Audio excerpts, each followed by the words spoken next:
Bon dia? Sí? Bon dia? Poden seure, sisplau, que començarem?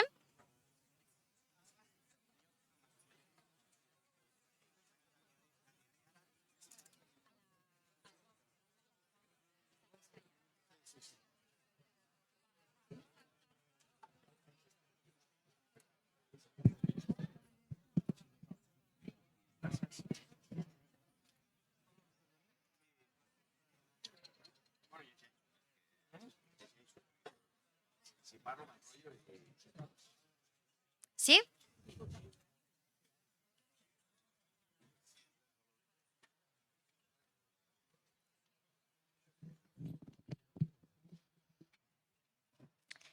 Benvolgudes, benvolguts, distingides autoritats, col·laboradors, famílies Borrell, Ribas, Frias. Soc Alexandra González, la cap de comunicació de la Fundació Formació i Treball, i tinc l'honor i el privilegi de donar-vos la més ben cordial benvinguda a aquest acte, 30 anys i més, de la Fundació Formació i Treball, que té lloc en un lloc privilegiat i emblemàtic, com és el Cercle d'Economia. A continuació, iniciarem els parlaments institucionals de la sessió inaugural a càrrec del senyor Jaume Guardiola, president del Cercle d'Economia, el senyor Xavier Puigvidal, codirector general de la Fundació Formació i Treball, el senyor Juan José López Burniol, vicepresident de la Fundació La Caixa, i tancarà els parlaments el senyor Enric Vinaixa, secretari de Treball del Departament d'Empresa i Treball del Govern de la Generalitat de Catalunya. Convido el senyor Jaume Guardiola a prendre la paraula.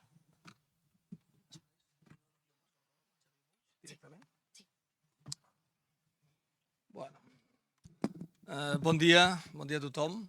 A molt de goig veure el cercle tan ple a aquesta hora del matí. Benvinguts al Cercle d'Economia, amb aquest acte organitzat per la Fundació Formació i Treball. És un honor realment tenir-vos aquí. El primer de tot, voldria felicitar-vos per aquest 30 aniversari i fer una mica una reflexió. Felicitar-vos, evidentment, també per la feina important que fa la Fundació d'inserció al món laboral de les persones més desfavorides. I això per tractar una mica d'enganxar-ho amb el que estem treballant al Cercle d'Economia. El Cercle, en les seves darreres opinions, ha fet una reflexió profunda sobre el que és una evolució molt negativa de l'economia espanyola i, en particular, l'economia catalana, en termes de renda per càpita respecte a la mitja europea. Espanya i Catalunya van convergir respecte a Europa des de l'esdeveniment de la democràcia fins al canvi de segle, fins a l'entrada a l'euro, i des de l'entrada a l'euro, el número 1 és una mica més tard, però una de les causes d'aquest ajust va ser precisament l'equivocació una mica de model econòmic de primers de segle, amb la concentració amb el dit boom immobiliari, que va acabar dramàticament amb un ajust de salaris molt espectacular, amb la crisi financera, i tot això, tot plegat, fa que aquests darrers 20-25 anys, una part d'aquest recorregut de convergència d'Espanya en renda per càpita, que és un bon indicador de benestar social respecte a Europa, s'hagi anat enrere.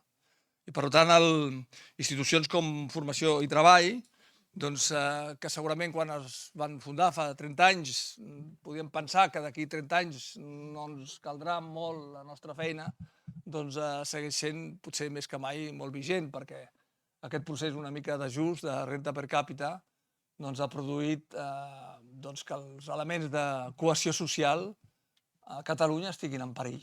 Els indicadors realment mostren que en moltes coses ja no som un país ric, que en moltes coses tenim un estrès dels serveis públics, un creixement espectacular de la població no acompanyat d'un creixement del PIB, un increment de les desigualtats socials. Per tant, la feina d'institucions com la vostra es fa més important que mai. Per tant, felicitar-vos per aquest aniversari, però sobretot felicitar-vos per la feina que feu i encomiar-vos que la seguiu fent també com fins ara. I voldria acabar les meves paraules només. Avui, a més d'aquestes dues taules rodones tan espectaculars que tindrem oportunitat de veure d'aquí una estona, està programat també al final un acte d'homenatge a dues persones estretament vinculades a la Fundació, però també estretament vinculades al Cercle d'Economia.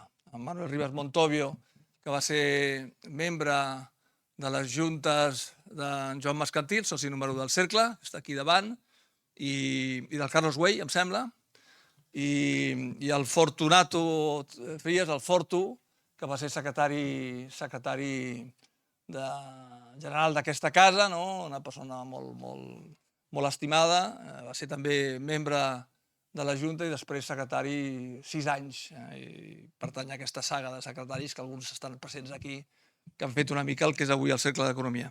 Per tant, per nosaltres avui és un honor acompanyar a la Fundació en aquest event i, res més, moltes gràcies a tots.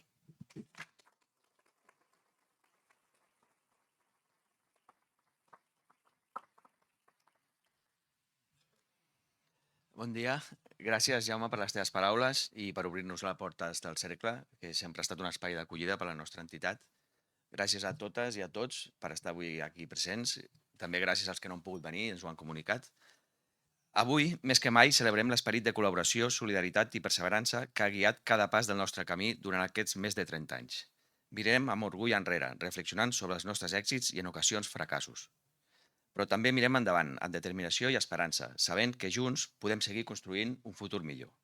Si centrem la mirada als nostres orígens, l'any 1992 a Càritas Diocesana de Barcelona, trobarem a persones en aquell moment visionàries, el senyor Manuel Rivas i el senyor Antoni Borrell.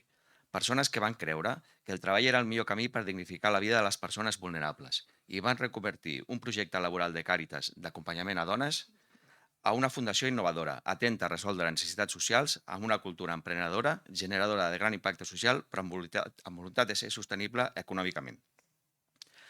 El propòsit principal de Formació i Treball és la millora de l'ocupabilitat de persones en situació de vulnerabilitat, amb la finalitat d'acompanyar-los cap a la inserció a l'empresa ordinària. No menys important és el nostre programa d'entrega social de manera digna a famílies necessitades. El naixement de Formació i Treball es va donar a Barcelona, on es vivia un estat de contraposició entre l'eufòria per la celebració d'uns Jocs Olímpics llargament esperats i una situació socioeconòmica en què milers de persones havien quedat fora del mercat laboral. És en aquest desconcert que la Fundació va començar a treballar perquè persones en situació d'atur superessin l'exclusió i la marginalitat a les quals les abocava aquesta manca de feina. Incorporar-se a un nou sector professional, començar de zero, sense cap experiència laboral, reprendre la feina després d'anys sense una formació són alguns dels reptes que afronten les persones que arriben a Formació i Treball. Uns reptes individuals que esdevenen també un repte col·lectiu, impulsar l'ocupació i la participació de les persones en les diverses esferes de la societat. Sempre ho diem, treballar significa autonomia i capacitat per dibuixar un futur, però també sentir-se part del món en què es viu, donar un significat al dia a dia i no sentir-se exclòs. Aquelles persones visionàries van anar enamorant-ne d'altres, que ens van acompanyar i d'altres encara ens acompanyen, com el senyor antic director, el senyor Timoteo Ramírez, l'antic president, senyor Àngel Cànovas, i també alguns membres i exmembres del patronat que avui també estan presents aquí en la sala. Referents als seus camps van ajudar i ajuden de manera voluntària a la nostra entitat, aportant el seu temps, la seva expertesa i el seu saber fer. Quina millor ajuda podem tenir? El paper del voluntariat mereix una menció especial i agraïment en aquest acte, doncs sou un element clau i catalitzador de l'èxit de la nostra entitat. Amb aquest suport i el paper incansable d'un equip militant de treballadores i treballadors, no només ens vàrem centrar en fer centenars de formacions adaptades a les exigències del mercat de treball, sinó que vàrem endegar activitats econòmiques en el marc de l'empresa d'inserció, la millor eina cap a l'empresa ordinària. Al llarg d'aquests anys hem impulsat més de 25 activitats, en les que hem contactat a més de 5.000 persones que necessitaven una oportunitat que no havien tingut abans o que si l'havien tingut no la van poder aprofitar. Aquestes activitats econòmiques, moltes d'elles amb una alta visió mediambiental, la primera d'elles, la gestió de la roba, va esdevenir una gran oportunitat per generar llocs de feina, un espai protegit per aprendre un ofici i conèixer un entorn laboral. Avui seguim fidels en aquest model, on l'aprenentatge es fa en un entorn de treball real que aporta un valor afegit a les nostres formacions. L'ampliació progressiva de les línies d'activitat ens ha convertit en l'empresa d'inserció referent a Catalunya i a l'Estat. La diversificació i l'obertura de noves delegacions ha estat i és fruit de la voluntat de donar resposta a les necessitats del territori, tant pel que fa a l'acció social com per la cura del medi ambient i les demandes del teixit econòmic. Però si una cosa hem après és que Formació i Treball sola no resoldrà els grans reptes que tenim endavant. Durant aquests anys hem dedicat esforços a treballar en xarxa fent aliances amb altres entitats, moltes avui aquí presents, administracions també i empreses, Creiem que s'ha de fer una feina conjunta. Per exemple, lluitant per aconseguir un parc més ampli d'habitatge social, amb l'objectiu de treballar de manera integral i des de l'arrel, l'ocupació, l'habitatge i, si s'escau, la salut. Hem de fer front als diversos factors que provoquen aquesta pobresa cronificada que pateixen determinats sectors de la població. Toca continuar a treballar per millorar la situació d'aquelles persones que no han tingut oportunitats, que han patit adversitats i posar-nos en la seva pell, ja que en el futur podríem ser qualsevol de nosaltres. L'experiència de la Fundació Formació i Treball ens ha demostrat que quan generem oportunitats, les persones amb les que treballem les aprofiten. Els col·lectius als que ens dirigim tenen ganes de treballar, d'aprendre i desenvolupar-se a nivells que van molt més enllà que la feina. Coneixem molt bé la fortalesa i la resiliència de les persones. Cada dia les acompanyem en la seva lluita per construir un present i un futur més esperançador. Però, malgrat la nostra expertesa, caldrà que estem atents i anticipar-nos als canvis que s'estan produint en el mercat de treball i en la societat. La nostra manera d'actuar ens acosta a una societat més justa i sostenible, tant amb les persones com amb el nostre entorn. Vàrem néixer d'una necessitat que va detectar Càritas Diocesana de Barcelona i tant de bo arribi el dia en què no fem falta. Moltes gràcies.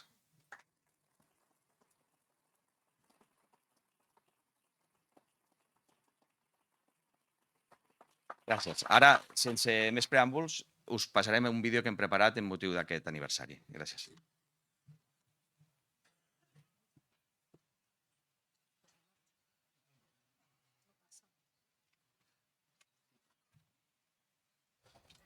Mirar enrere per fer front als reptes que tenim al davant.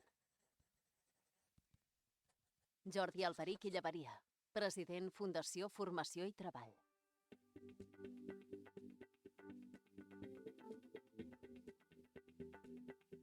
Tot va començar amb elles, dones que es trobaven en una situació personal i professional altament complicada, però que, amb el suport d'un grup de persones vinculades a Càritas, entre elles Manuel Ribas i Antoni Borrell, van fer un pas més enllà, convertir la selecció de roba en una oportunitat per generar feina.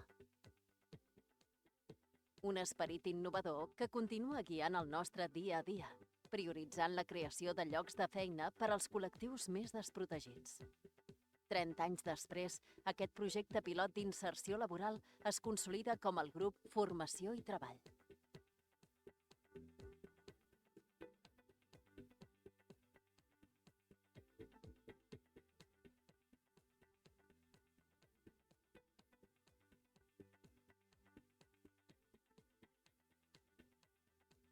La trajectòria de la Fundació s'ha construït sobre 3 pilars que la defineixen: el dinamisme i l'impuls de noves iniciatives, les aliances i el voluntariat. L'ampliació territorial ha estat un dels objectius estratègics per tal d'arribar a més públics i impulsar l'ocupació en diferents comarques de Catalunya i Madrid a través de l'acompanyament laboral a més de 46.000 persones i la contractació d'activitats econòmiques. 30 anys enrere ateníem anualment 100 persones. Avui, 4.000. Ens hem convertit en l'empresa d'inserció de referència en l'àmbit espanyol, amb gairebé 2.500 contractes d'inserció en els darrers 5 anys. Un creixement nascut de la transformació, la proactivitat i la cocreació amb una xarxa activa d'entitats i agents del territori. Pren especial rellevància com, des del 2000, ens hem especialitzat en acompanyar cap al mercat de treball els col·lectius de migrants en situació irregular. El 2020, l'atenció a les persones va afrontar una de les crisis més importants de la història de la Fundació. L'esclat de la pandèmia de la Covid-19 va agreujar la vulnerabilitat de les persones ateses, desencadenant desesperança. L'acompanyament va esdevenir clau, tant en els itineraris d'inserció com en el benestar personal i familiar de les persones.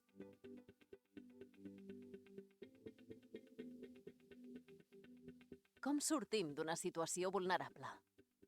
Com fem front a un context familiar de pobresa? Aquestes preguntes tenen en comú una resposta: la formació i la inserció.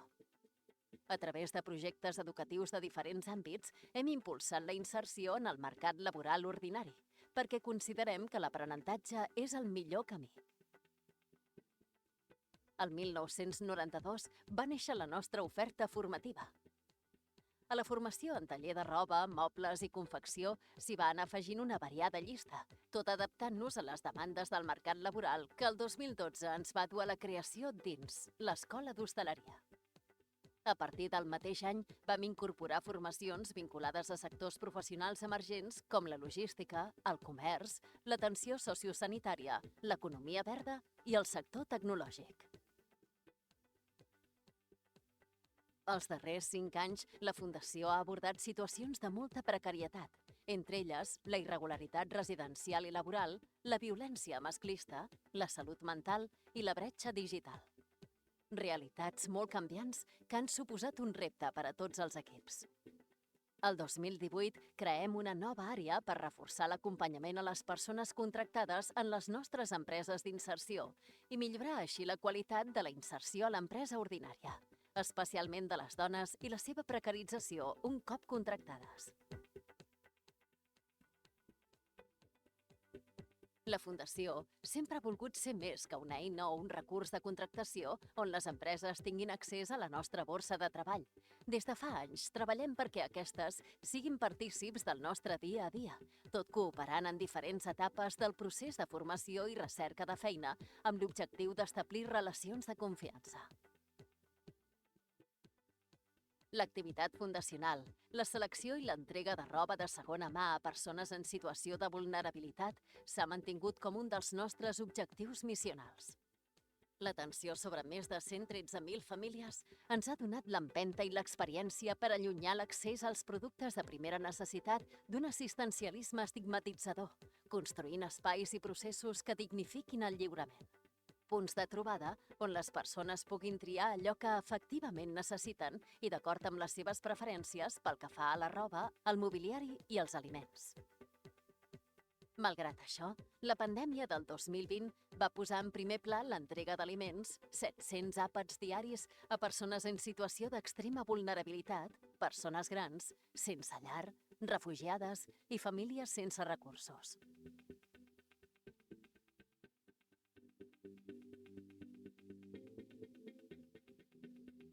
El context socioeconòmic i polític dels darrers anys ha posat en primer pla una part d'allò que nosaltres havíem col·locat en el centre del nostre projecte, la circularitat.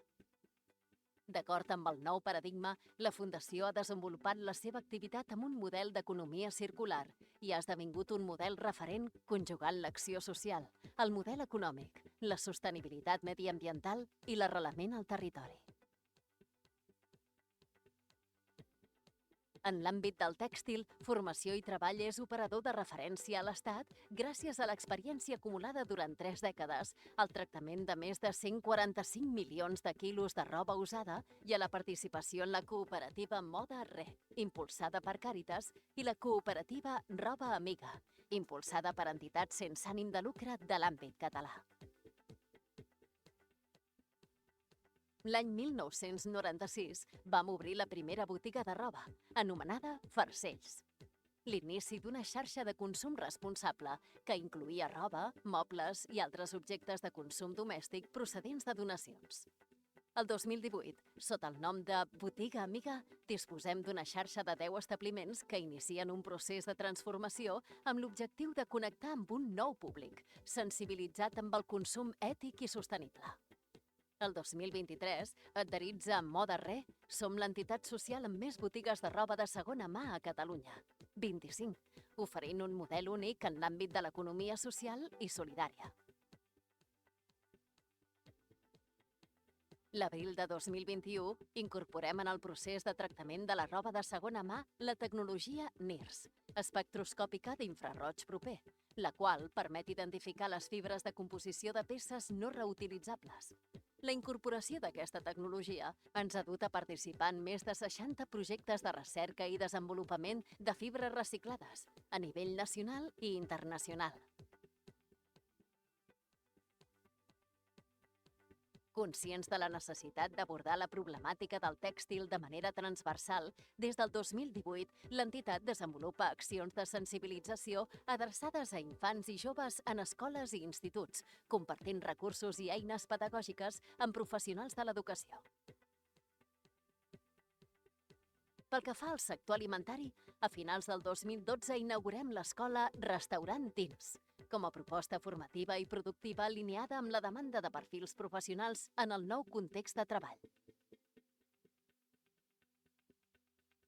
Durant els següents anys, Dins ha anat creixent, amb l'obertura de nous restaurants,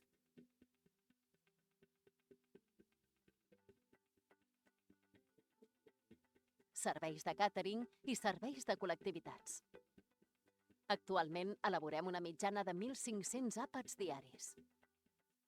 Durant aquest camí, la lluita contra el malbaratament ha esdevingut un dels eixos d'actuació definitoris de la línia, recuperant aliments que s'han malmès o que representen un excedent sense sortir del mercat i que són aptes per al consum. Finalment, i amb llarga trajectòria, trobem la línia de serveis la qual s'ha consolidat com a activitat imprescindible per a la nostra missió, integrant els impactes del nostre projecte. A mesura que la Fundació ha crescut, s'han incrementat els llocs de feina gràcies a la diversificació i l'obertura de nous serveis. Els darrers 5 anys hem consolidat i replicat serveis en les diferents delegacions amb més de 24 línies d'activitat adaptades a les necessitats del territori i desplegades de manera ràpida i eficaç. Tot plegat, un volum d'activitat i de renovació constant que no hagués estat possible sense el treball en xarxa. Generar sinergies forma part de la cultura de la Fundació i ha estat imprescindible per al seu creixement tant en la diversificació d'activitats econòmiques com en la capacitat de formar i acompanyar persones cap al mercat laboral. Les aliances amb agents ens han permès també ampliar el nostre radi d'acció i participar en escenaris o bé com a referents o bé com a col·laboradors. Part essencial d'aquest esperit imparable van ser les 18 persones que van iniciar aquesta història, 7 gestionant l'estructura tècnica i 11 realitzant itineraris sociolaborals. Totes elles, amb il·lusió, van impulsar un nou projecte d'inserció amb una important vessant empresarial. Avui som un equip amb més de 700 persones d'edats, orígens i trajectòries professionals molt diverses, però amb el mateix objectiu i esperit fundacional.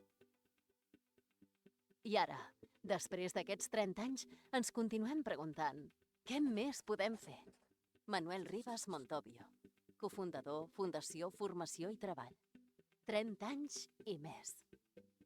Fundació Formació i Treball.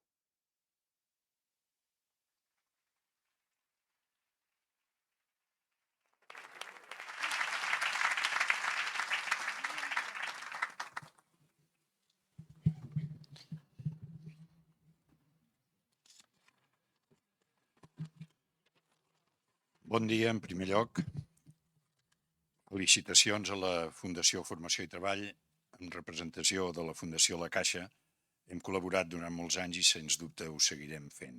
Permetin-me que només d'una manera molt breu faci alguna referència al sentit que té molt especialment la tasca que desenvolupa Formació i Treball i que també, en part, desenvolupa La Caixa. Mirin, hi ha èpoques a la història que són de calma.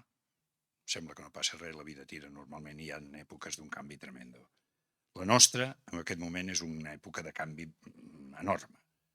Canvi social, canvi geoestratègic, canvi climàtic. Deixem els dos últims i anem al canvi social. Quina és la característica fundamental d'aquest canvi?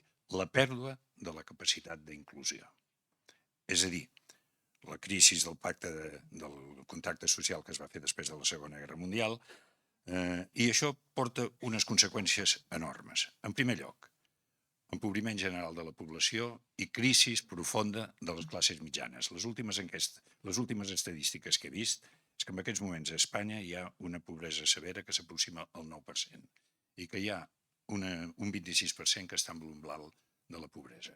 26 més 4 són 30 i pico, un terç de la població té problema en aquest sentit. Llavors, això es manifesta d'una manera molt directa també amb l'erosió de les classes mitjanes.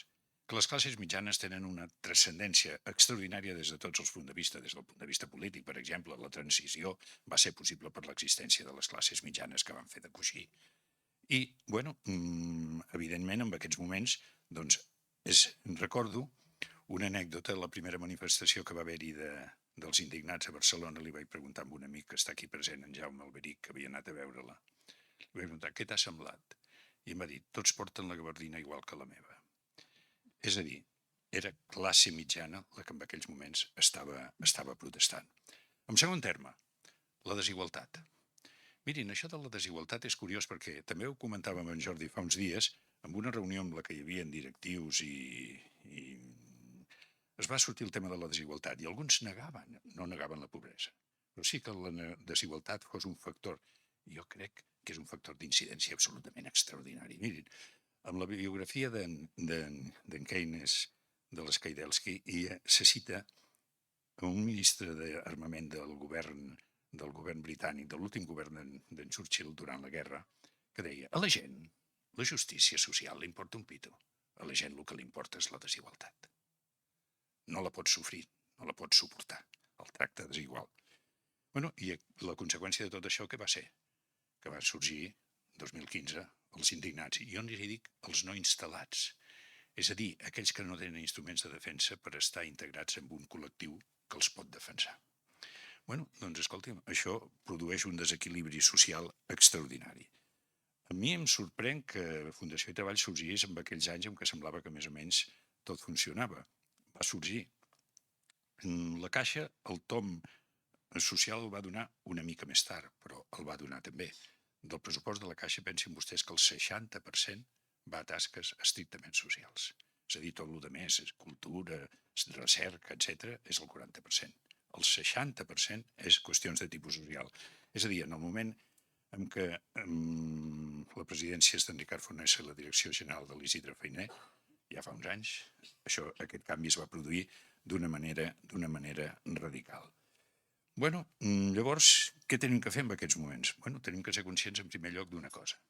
La sociabilització de les persones ve per dues vies, per la família i per el treball. Si no hi ha una estructura familiar i no hi ha un treball, aquella persona no es pot sociabilitzar. O sigui, és un punt absolutament crucial. Llavors, bueno, doncs, vostès treballen i nosaltres també treballem en bona mida a través del programa Incorpora i a l'ajut que també donem a altres entitats, com la col·laboració que fem amb la Fundació Formació i Treball, amb aquest tema de la formació i de la inserció laboral. Tenim ben clar que sense aquests esforços la societat es va degradant extraordinàriament. Mirin, jo tinc en aquests moments l'obsessió de que un dels problemes fonamentals que té la societat és l'individualisme absolut, és a dir, la falta de sentit de pertinença i de compromís social. Això és propi de societats decadents. Jo no sé si Occident no es troba precisament en aquest moment. Entitats com vostès, com la seva, doncs ajuden a que això es pugui esmenar i encorregir. Ara escoltava al final de la intervenció del vídeo i que un dels impulsors d'aquesta entitat deia què més podem fer? Doncs, dintre d'aquesta línia de la que estic parlant, de la inserció laboral, que és un dels factors de sociabilització, tots plegats ens tenim que preguntar què més podem fer. Moltes gràcies.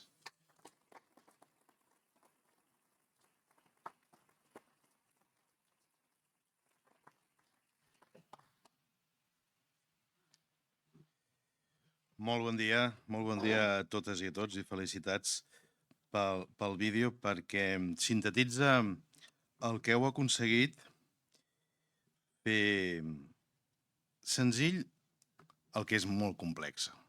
I ho heu aconseguit fer des de fa, doncs avui celebrem els 30 anys.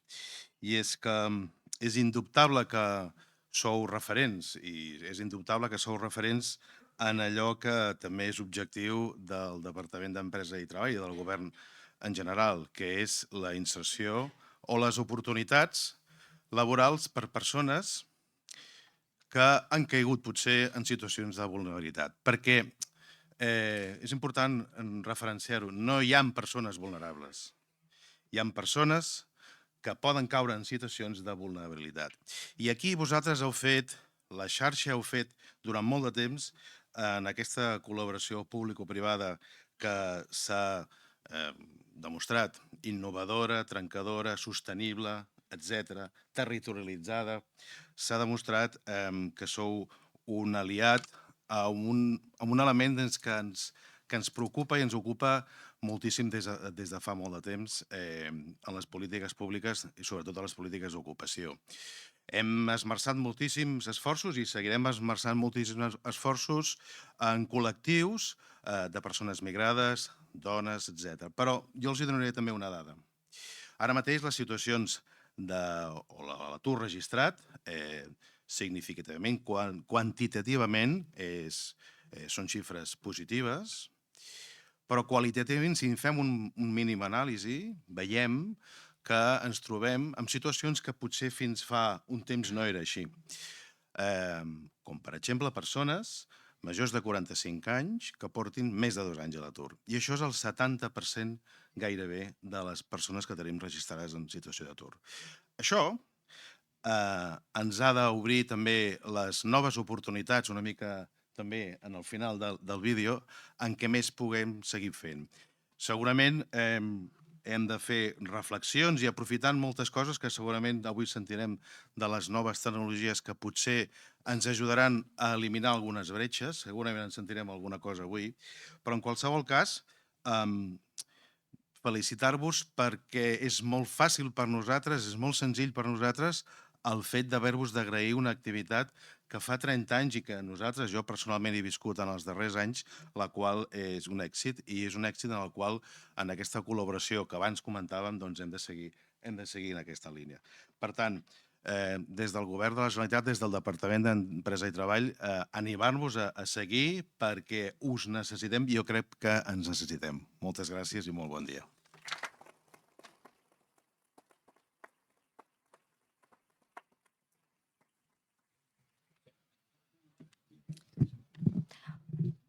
Moltes gràcies per totes les paraules i pensaments compartits. A continuació, tot seguit, iniciarem amb més reflexions, la primera de les taules rodones, moderada pel senyor Pablo Sánchez, CEO de Roots for Sustainability.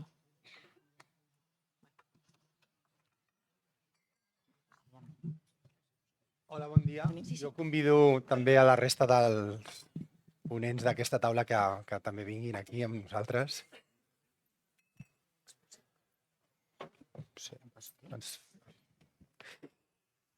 Bon dia i en primer lloc volia també felicitar i sumar-me a les felicitacions cap a la Fundació Formació i Treball.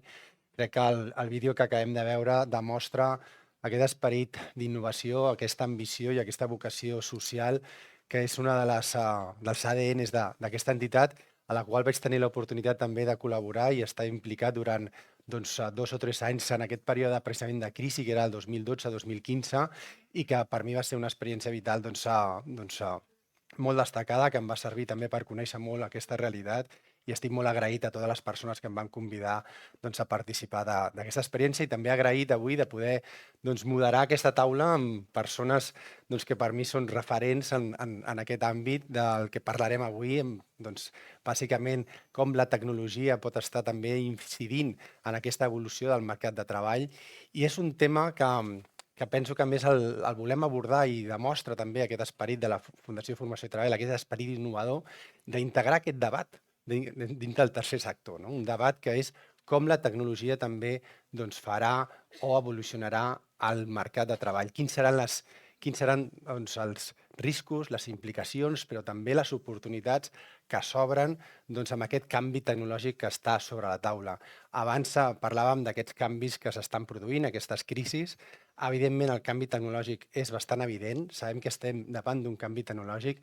L'altre dia llegia algunes dades com que la intel·ligència artificial generativa, ara mateix, en menys d'un any, el 55% de la població mundial ja és usuària. Per tant, hi ha una adopció massiva d'aquesta tecnologia, quan, perquè us feu una idea, la tecnologia dels telèfons mòbils va trigar 17 anys. O sigui que en un any, bàsicament, està fent el que abans trigàvem 15 anys en adoptar. Això segurament tindrà unes implicacions socials, tindrà unes implicacions econòmiques, i avui tenim l'oportunitat de tenir 3 persones que no ens parlaran tant des de la perspectiva de la tecnologia, des d'aquesta perspectiva més de quines són les funcionalitats de la tecnologia, sinó de les implicacions socials i de la dimensió social d'aquesta tecnologia. Llavors, voldria presentar a la taula, tenir en primer lloc a la Sara Berbel.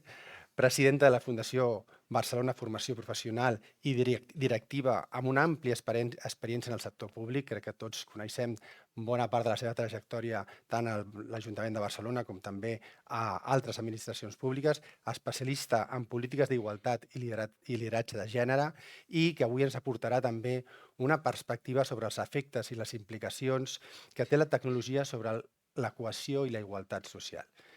En segon lloc, també tenim el Genís Roca, aquí a la meva dreta, president de la Fundació .cat, amb una llarga experiència empresarial, també una veu àmpliament reconeguda i sentida en el món de la tecnologia i de la tecnologia d'internet també, i que ha també treballat molt i té un ampli llibres, articles sobre el concepte de transformació digital i com obre això oportunitats també en el món empresarial. Avui també ens aportarà un coneixement i una reflexió sobre com aquesta nova tecnologia que està sobre la taula, la intel·ligència artificial, com afecta el món del treball. I per últim, la Missy Borràs, sòcia fins a relativament poc, fa un any a Garrigues, vicepresidenta també de la Fundació Formació i Treball, per tant ben coneguda de la casa i experta en dret laboral i que ens aporta també una visió necessària sobre com la regulació laboral pot afavorir l'àmbit sobretot de les empreses d'inserció. Així que aquestes són una mica les persones que tenim avui sobre la taula i volia una mica començar. Farem 3 blocs, una reflexió sobre 3 blocs. Cada bloc tindrà un objectiu. En primer lloc volem situar el debat, entendre què vol dir la intel·ligència artificial i entendre les seves implicacions sobre el món del treball. I per aquest primer bloc li donaré una mica la primera paraula al Genís Roca per tal que Genís ens puguis explicar què vol dir això, on estem, què està passant, quines implicacions té a l'adopció massiva d'aquesta tecnologia, quines competències laborals seran necessàries adoptar, en quina situació ens trobem? Bon dia, primer de tot, i moltes gràcies per la invitació i gràcies per convidar-me al 30è aniversari. Tinc la sensació de participar d'una festa major i que m'han deixat cantant a l'embalat. Vull dir que moltíssimes gràcies i enhorabona per la feina feta. Per situar una miqueta el tema d'intel·ligència artificial, necessito, per poder explicar això, primer recuperar una miqueta de perspectiva, però primer donaré un titular. Els nivells de tonteria són insuportables. Com sempre que una cosa engega i arranca. Us recordo que fa exactament 14 mesos no parlàvem d'intel·ligència artificial. Això és un hype que va començar al desembre del 22, fa 14 mesos, perquè fa 14 mesos estàvem molt ocupats parlant del metavers. Sí.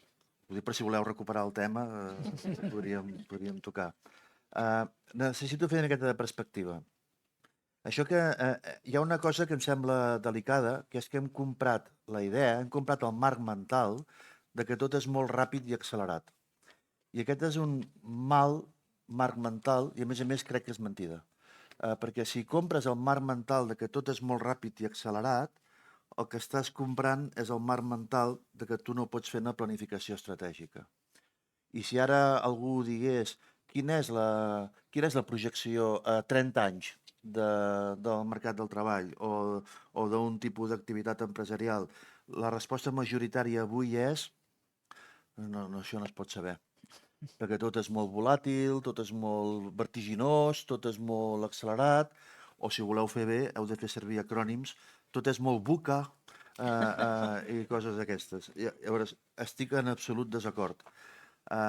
No podem abandonar mai l'anàlisi estratègica i no hem de deixar mai de tenir una opinió d'on anem a 25 o 30 anys vista, perquè aquesta és la inspiració que t'orienta per prendre decisions a curt i a mig termini. I aquesta visió que tu pots tenir a 25 o 30 anys, si vols la modifiques cada dilluns, però la tens. És que no, llavors crec que a vegades sovint no la tenim. Llavors, per intentar fer aquest exercici de cap on anem a 30 anys, que ho faré ràpid, necessito posar-nos d'acord amb d'on venim, necessito també recuperar la perspectiva per darrere per poder parlar de la perspectiva en endavant. Llavors, al meu entendre, des dels anys 80-90 fins aquí, que això vol dir 40 i pico anys, només han passat 2 coses i ara està passant la tercera. La primera cosa que va passar als vols dels anys 90 és que vàrem incorporar aquesta tecnologia, aquesta digitalització, el que en podríem dir la gestió. Vàrem començar a posar ordinadors corporatius o vàrem començar a posar PCs i bàsicament els vàrem incorporar a la gestió. Vàrem començar a posar informàtica a la comptabilitat, a les nòmines, al magatzem, a l'inventari, a la conciliació bancària i vàrem començar a posar tecnologia, per fer-ho en anglès, que també s'han de dir coses en anglès, sinó al back office. Val? Vam començar a posar tecnologia en el back office. Vale, molt bé, enhorabona. Internet arriba amb el canvi de segle. A vegades ens sembla que porta aquí tota la vida. Internet arriba amb el canvi de segle, any 2000. La primera vegada que un particular des d'un domicili privat a Espanya es pot connectar a internet és a l'octubre del 94, post-olímpic. I això ho varen fer 4 friquis que, no sé, compraven un mòdem, gent molt rara. Un accés normal a internet no succeeix fins al 97, 98, no vinguem en decimals, internet és segle XXI i només estic al 2020. Per tant, no fa tant. Llavors, quan arranca internet el 2000 a la ciutadania, perquè abans la teníem a la recerca, però quan arranca internet a la ciutadania el 2000, després 2005 es funda YouTube, després 2007 es funda Facebook, després es funda Twitter, i si voleu parlar de TikTok, WhatsApp i aquestes coses, o Instagram, ens hem d'anar a 2015, 2016, però podríem dir que a partir del 2005 esclata una internet social, una internet ciutadana, una internet que opina sobre els polítics, sobre les marques, sobre els hotels, sobre el que sigui. I llavors aquí comencem a posar tecnologia, si abans era en el back office, comencem a posar tecnologia en el front office. Màrqueting, venda, preventa, postventa, atenció al client, etc. Relació, contestar queixes... I això té molt impacte, transforma el turisme, transforma la política, transforma la premsa, vull dir, no és menor. Però això comença el 2005, fa 15 anys o 20. Llavors hi ha una primera onada, al vol dels 90, ja fa 30 anys, que comença a posar tecnologia a la gestió, i això és molt madur, aquí els nivells de tonteria ja són molt baixets. Després comença una segona onada, el 2005, que posa tecnologia en el front office, vam veure uns nivells de tonteria molt altets, però ja comencen a apaivagar-se. L'altre dia em deien, si busques un lloc tranquil i amb poca gent, et recomano Facebook, ja no hi queda ningú. La mitjana d'edat a Facebook sóc jo, 57 anys. A Facebook només quedem els de la meva quinta publicant fotos a paelles. La resta ha marxat tothom. I ara comencem una tercera etapa. Que probablement ens ocuparà els propers 15-20 anys. I m'interessa molt aquesta idea, que ens ocuparà els propers 15 o 20 anys, no la propera legislatura, que sabeu que són curtes, sinó els propers 15 o 20 anys, que és fals que estigui marcada pel Big Data i és fals que estigui marcada per la intel·ligència artificial. Pel que està marcada és per l'oportunitat de treballar amb dades en temps real. Parlar de Big Data és una manca de respecte a la majoria dels empresaris, perquè us juro que treballen en dades. No, és que ara n'hi ha més. Bueno, hi ha gent que sempre n'ha tingut moltes. La diferència no és tenir moltes dades, la diferència és treballar amb dades en temps real. Si tu tinguessis la dada en temps real, què faries diferent? Ostres, és que la majoria dels processos de back office o de front office operats amb dada en temps real canvien. Jo sóc una empresa de vending i en temps real sé que s'han acabat les palmeres de xocolata de la màquina que tinc en el clínic, jo m'organitzo diferent. És a dir, la dada en temps real és la disrupció. Si tu vols treballar dada en temps real de centenars de milers de dispositius o de centenars de milers de clients o de centenars de milers d'usuaris, si jo vull treballar amb dades en temps real de molta gent, a mi la intel·ligència artificial no m'ha sorprès, l'estava esperant, perquè no hi ha una altra manera de poder-ho resoldre. Llavors, aquest és el punt en el que estem. I tot just engega. Ara l'únic que hem vist ha sigut els grans a les grans empreses presumint del que són capaços de fer, xulejant-nos, per intentar captar capital i rondes d'inversió.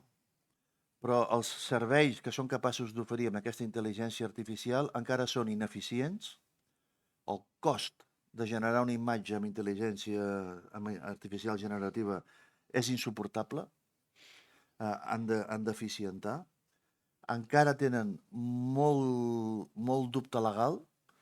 Hi ha un tema de drets d'autor, bueno, ja ho trobarem. Hi ha un tema de drets a menors perquè qualsevol pot accedir i no hi ha filtre, bueno, ja ho trobarem, home. Caldria un marc legal, bueno, ja ho trobarem, home, estem al principi. Llavors, no hi ha garantia legal, encara no és eficient i ho estan començant a intentar monetitzar. Microsoft ja cobra, etc. Per tant, estem al principi d'un procés que ens ocuparà els propers 15 o 20 anys, que és la capacitat de treballar en dades en temps real. Com ho farem? Amb intel·ligència artificial. Però l'objectiu no és la intel·ligència artificial. L'objectiu és dissenyar serveis i dissenyar processos ara que tinc dades en temps real. Perquè canvia la manera de gestionar-ho tot. Llavors, jo crec que aquest és el punt en el que estem. Llavors, té conseqüències en el mercat del treball? Segur, perquè porten 30 anys dient-nos que si no saps programar codi ets analfabet, ets el nou analfabet, i ara diuen, no cal, li dius el que vols i t'ho fa. Per tant, el més important és saber el que vols. I ja t'ho farà algú. Però la gràcia és saber què vols. No sé si serveix. Comencem amb aquesta reflexió, em sembla molt interessant, aquesta sobretot perspectiva a llarg termini, perquè em dona també l'oportunitat, no?, de que la Sara i la Missy puguin complementar aquesta visió des d'una perspectiva també humanista. Estem parlant precisament de com aquesta tecnologia pot afavorir aquest progrés social i per això hem de tenir una perspectiva a llarg termini. Sara, Missy, voleu complementar una mica el que acaba d'explicar el... Sí, més que complementar, només posar un interrogant sobre un dels aspectes que has comentat, Genís, que és la necessitat de la planificació estratègica, que efectivament és imprescindible d'aquí a llarg termini, no com ens tenen acostumats políticament, que no ens dona temps a respirar, però la qüestió és qui fa aquesta planificació estratègica i, per tant, de quina manera modela cap a on anem, o sigui, qui és aquest subjecte. I a mi això em sembla una reflexió que tothom hem de fer. Recordo el llibre de la Mariana Mazzucato quan parlava de l'administració emprendedora, de l'Estado emprendedor. El Estado emprendedor, i ella en realitat el que venia a dir és que moltes vegades pensem que són les empreses privades, per exemple en tecnologia, les que han tirat endavant, però cap d'aquestes hauria tirat endavant si no hagués hagut una administració forta darrere, com va ser en aquell moment la dels Estats Units, posant milions i milions de dòlars en aquests processos. En aquest cas, respecte a la intel·ligència artificial, crec que és un tema fonamental qui fa la planificació estratègica, perquè llavors qui és qui ho controla i cap a on va. No sé, per dir alguna cosa, m'ho imagino en mans de l'Elon Musk i dius, podem anar cap a un món que potser no és el que ens agrada, però en canvi si es fa des de llocs democràtics on està la població participant i on els governs respiren el que la ciutadania vol, doncs podem fer una planificació estratègica que, al revés, que sigui bona per nosaltres i per les perspectives sociolaborals, que és un aspecte del que després intentaré parlar. Però volia posar l'accent en aquest qui fa aquesta planificació estratègica i que ens hem de començar a moure ja perquè no ens la facin. Jo recordo una vegada quan vaig conèixer, crec que va ser la primera vegada que vaig parlar amb el Genís en un programa de ràdio, que ens vam conèixer allà, i ell va explicar, estaven en aquell moment, imagina't, parlant de la identitat davant de les xarxes. I ell va dir, un s'ha de fer la seva pròpia identitat, ha de pensar què vol i qui vol ser a xarxes, que no té per què ser la mateixa persona. Diu, perquè si tu no la fas, te la faran igualment. Apareixerà la teva identitat, però no serà el que tu has volgut. I allò no se m'ha oblidat mai. Per què? Perquè vegis, sempre he après de tu. I aquí és el mateix. Qui ho farà? Perquè si no ho fem nosaltres, ens ho faran uns altres. Llavors les conseqüències seran completament diferents. res, només volia aportar això al seu.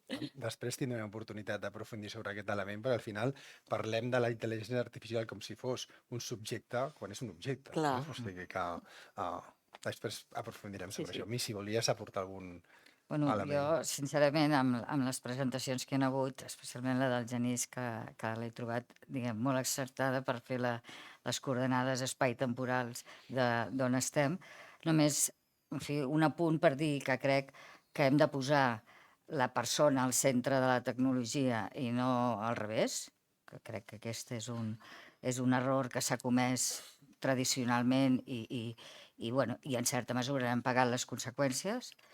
La segona idea és que crec que està naixent el que és la ciència social arran d'espais com aquests amb els que pots reflexionar sobre el que estem fent, que tot va molt ràpid, amb el qual aquesta ciència social hi conflueixen matemàtics, filòsofs, psicòlegs, en definitiva gent que volen compartir la seva coneixença per crear, diguem, acabar, diguem, amb aquest mite ciències o lletres, no? Sinó que ara estem davant d'un fenomen que ens implica a tots, que implica tota una sèrie de disciplines que fan que tots puguem opinar i que puguem trobar una sortida que no és al final de res, però que ens permeti que aquest instrument, que és la intel·ligència artificial, no sigui un fi, sinó que sigui un mitjà. I per últim, diria que en un moment en el que parlem tant de la sostenibilitat mediambiental, climàtica i, en fi, sostenibilitat és la paraula també, si no parles de sostenibilitat no estàs parlant del món actual, m'agradaria reclamar la sostenibilitat de la persona. La persona, en el seu ens social, ha de poder-se desenvolupar i no sentir-se exclosa quan no té accés als mitjans, ni a una intel·ligència artificial que l'organitzi, ni, en fi, tots aquests instruments que són tan poderosos sobre la persona. I, per tant, m'agradaria reclamar aquest concepte de sostenibilitat de la persona que crec que l'hem de tenir present. Molt bé, i fixeu-vos que aquest gener d'any 2024 a Davos, la trobada anual, es parlava precisament sobre el que estava dient ara la Missy. Es va parlar molt també del concepte d'intel·ligència artificial, però es va especialment donar un focus al procés, diguem-ne, doncs, a donar prioritat a la persona sobre aquest procés transformador. No? I no sé si això és bo o dolent quan es parla a Davos, honestament, però jo crec que és una reflexió sobre com potser les evolucions de la tecnologia ens han apartat d'aquest element central, diguem-ne, de la persona com a element de progrés. No? O sigui, hem d'aconseguir que les persones, els individus, puguem progressar, puguem tenir una cohesió social. I jo volia també ara enllaçar amb aquest segon bloc, no? Perquè hem vist en el vídeo doncs, tota la feina de la Fundació Formació i Treball, hem vist amb la tipologia de persones amb les que treballen, persones que tenen moltes feines de caràcter tècnic, no? Persones que estan algunes vegades en situació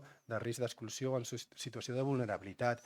Per tant, com realment, Sara, volia preguntar-te, no? Si creus que realment podem aspirar gràcies a aquesta, diguem-ne, transformació que estem veient a una societat més cohesionada, més igualitària, amb millors oportunitats i com doncs, també podem regular, fer que des de les administracions això passi, és necessària aquesta segurament vinculació també o aliança amb el sector públic i el sector privat, però dones una mica aquesta perspectiva i jo crec que fa poc llegia un article que parlaves també en contra de la desesperança, no? Sobretot parlant amb la població jove, que estem en una narrativa constantment de crisi, de policrisi, una narrativa de falta d'expectatives, no? Crec que necessitem també crear una narrativa diferent perquè realment també tenim moltes oportunitats per davant. Una mica, quina és la teva visió sobre aquest tema? Sí, moltes gràcies i sobretot gràcies per convidar-me a aquest 30 aniversari que jo el sento també, com deia el Genís, molt meu perquè no crec que des dels 30 anys, però com a mínim 20, crec que hem estat molt propers, la Fundació i jo mateixa i els equips que he tingut des dels diversos llocs on he estat. Així que per mi és un plaer estar avui en aquest aniversari realment. I sí, el primer aspecte, comentaré dos aspectes molt breument. El primer aspecte que voldria destacar és que ja fa molts anys, des de que parlem de la intel·ligència artificial, que la por ronda tot el relacionat amb ella, no? És com que ve el llop, i això portem anys i anys amb aquesta por. El fet de mirar la intel·ligència artificial només o fonamentalment com un aspecte que ens fa por, això és molt negatiu per les nostres possibilitats d'incidència i de canvi, perquè entrem en una mena de fatalisme capitalista, per dir-ho així, o fatalisme social o fatalisme econòmic, que en aquests moments som molt portats a fer-ho, que fa que pensem que no hi ha futur i que tot és tan complicat, tot es decidirà des d'altres llocs, nosaltres no podrem fer res. Aquesta sensació de no hi ha futur, que és una sensació, és molt terrible per nosaltres, tant a nivell personal, individual, com a nivell col·lectiu.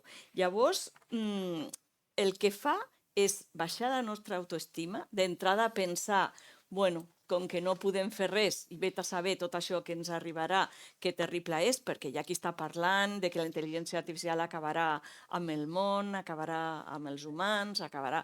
Ara no entrarem en això, però hi ha articles brutals, no?, a aquest respecte.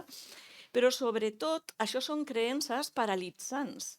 Ens paralitzen i ens treuen força i energia per la lluita, que és el que necessitem. Dic lluita en sentit afirmatiu i positiu, en sentit de canvi i d'agafar les regnes d'això que estem vivint en aquests moments. I no només això, sinó que ens porta a molts més problemes de salut mental dels que havíem tingut fins ara. L'arrel, una de les arrels, és aquesta desesperança en l'expectativa de futur. I passa amb els joves, però també passa amb la gent gran, i passa específicament amb les dones, perquè moltes vegades són les que estan més en situació de vulnerabilitat. Per tant, hem de trencar aquesta por. No vol dir que no la tinguem, que no tinguem resistències, que no tinguem prevencions, però posem-la a un costat per poder albirar que una altra forma de viure és possible, que això és el que vosaltres heu fet des del vostre inici. Doncs ara també, no és el moment de deixar-ho. Cal oposar-hi, per tant, el que jo diria un treball d'apoderament col·lectiu, en el que crec que vosaltres com a fundació podeu participar molt. Quan parlo d'apoderament no estic parlant d'això de que una persona s'ho creu molt, perquè al final aquest concepte s'ha deteriorat de tal manera que jo he arribat a sentir ui, aquella dona està massa empoderada. No, això no pot ser, perquè l'apoderament és com la salut. Tu no pots tenir massa salut, oi? Tampoc pots tenir massa empoderament. L'apoderament ve del Paulo Freire, el recordeu, aquell meravellós llibre que es diu Pedagogia de l'oprimido, que és quan ell ensenyava a persones sense sostre, les persones indígenes, les persones més pobres dels llocs de Sud-amèrica en què va estar, les ensenyava a llegir i a escriure. Amb això ell els hi donava la paraula. I al donar la paraula, ells tenien accessos a drets que no havien tingut mai. I control, més control sobre la seva vida. Doncs aquest és l'apoderament. Accés a drets i control sobre la pròpia vida. I, per tant, és col·lectiu. I això, com us dic, és el que vosaltres heu fet sempre i és el que hem de fer ara en relació a la intel·ligència artificial. Per què? Perquè és l'única cosa, aquest accés a drets i control de la pròpia vida, és l'única cosa que ens permetrà acabar amb els estigmes que ara tenim i que ens impedeixen aprofitar les oportunitats de la intel·ligència artificial. Ahir estava escoltant una ràdio on encara parlaven dels nini. Els nini és un estigma brutal que deixa a les criatures joves fora de la societat, directament. Això és un estigma que ha de sortir fora. L'estigma de la FP, quan en realitat estem veient que la formació professional és absolutament necessària i digna, amb bons sous, per al nostre personal. Això és un estigma que també hem de deixar fora. L'estigma de l'edadisme.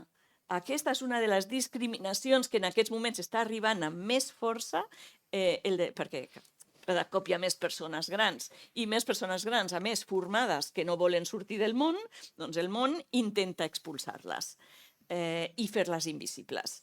Això és una cosa contra la que hem de lluitar des de la Fundació i des de tota la societat. Per tant, no podem tenir por perquè quan la tecnologia es desplega té moltíssimes potencialitats per les pràctiques laborals, però també per la vida, per la conciliació de la vida personal i laboral, que aquest és un aspecte important perquè pot ajudar a reduir les jornades, efectivament, pot disminuir la pobresa de temps. Sabeu que en aquests moments la pobresa de temps és un dels grans reptes de la nostra societat. S'ha calculat que per no tenir pobresa de temps una persona ha de poder gaudir de 3 hores al dia com a mínim de temps personal. Quantes hi ha que tinguem 3 hores al dia de temps personal? No hi ha tantes. Per tant, la intel·ligència artificial això ens pot ajudar.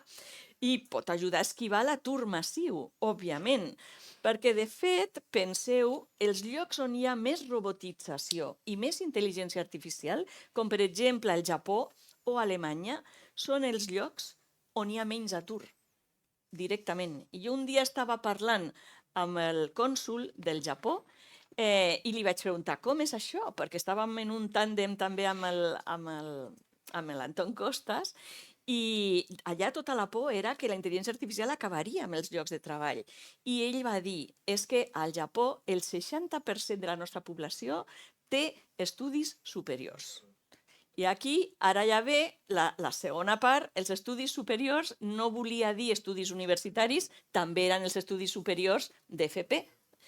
Aquesta és la segona part sobre la que hem de parlar, clarament, perquè el Daniel Susskind, sabeu que va dir estem a la fi de l'era del treball.